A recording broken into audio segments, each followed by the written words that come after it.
Após o dilúvio, a humanidade começou um novo capítulo em sua história, com a restauração da terra e a renovação das promessas divinas.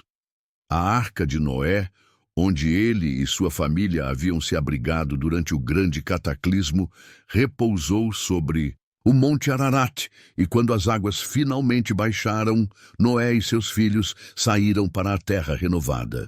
O mundo, agora desolado, estava pronto para recomeçar. A primeira ação de Noé ao pisar na terra seca foi construir um altar e oferecer sacrifícios a Deus em agradecimento pela preservação de sua vida e da vida animal. Esse gesto de gratidão foi um sinal de fé e obediência. Deus, agradado pelo sacrifício de Noé, fez uma aliança com ele e com toda a criação. Prometeu que nunca mais destruiria a terra com um dilúvio, e como sinal dessa promessa, ele colocou um arco-íris no céu. O arco-íris passou a ser o lembrete visual de que Deus manteria sua aliança com a humanidade, não importa o que acontecesse.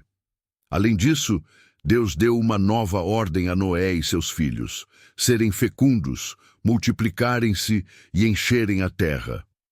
A humanidade tinha agora a responsabilidade de povoar o mundo e viver em harmonia com a criação. Deus também fez uma mudança nas dietas humanas.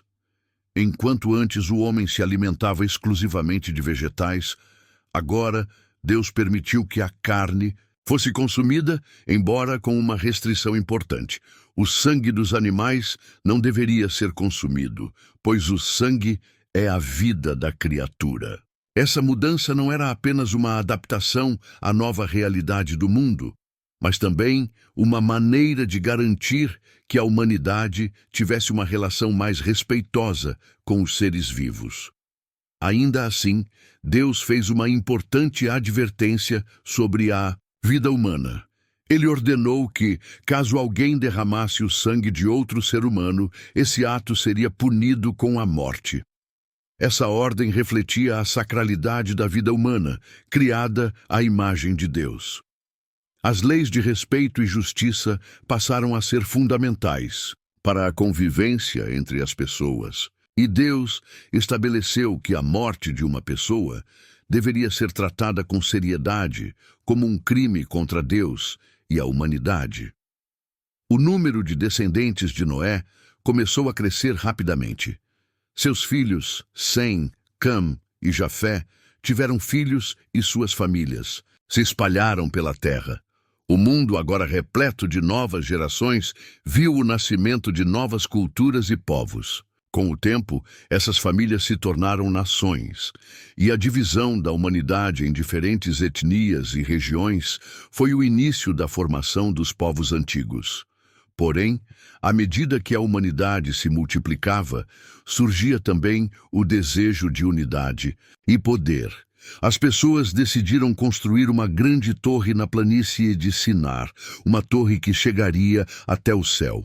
A Torre de Babel, como ficou conhecida, foi um projeto de orgulho e autossuficiência. A ideia era que, unindo-se em um só lugar, as pessoas poderiam alcançar o céu e se fazer mais poderosas.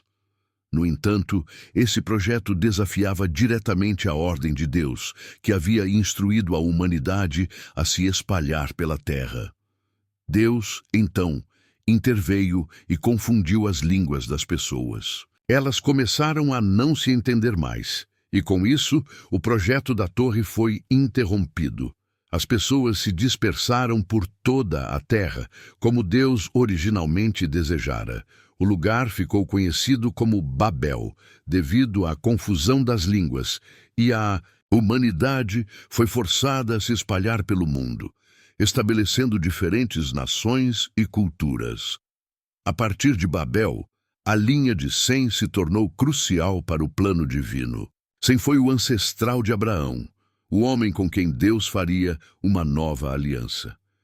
A história de Abraão é marcada pela fé inabalável em Deus. Quando Abraão recebeu o chamado de Deus para deixar sua terra natal e seguir para uma terra desconhecida, ele obedeceu sem questionar. Essa atitude de fé e obediência fez com que Deus o escolhesse como o pai de uma grande nação, que seria a nação de Israel. Deus fez uma promessa clara a Abraão. Ele lhe daria um filho, mesmo que sua esposa, Sara, fosse estéril e ambos já estivessem em idade avançada. A promessa parecia impossível, mas Abraão confiou em Deus. No entanto, quando a promessa demorou a se cumprir, Sara sugeriu que Abraão tivesse um filho com sua serva Agar, e assim nasceu Ismael. Mas Deus reafirmou que a promessa seria cumprida através de Sara, e eventualmente ela deu à luz Isaque, o filho da promessa. Deus então fez um teste de fé com Abraão. Ele pediu que Abraão sacrificasse seu filho Isaque como uma prova de sua obediência. Abraão, sem hesitar, estava pronto para obedecer. No entanto, quando ele estava prestes a sacrificar o filho, Deus interveio, fornecendo um carneiro como substituto. Esse episódio demonstrou a fé incondicional de Abraão e o cuidado de Deus em prover para aqueles que confiam nele.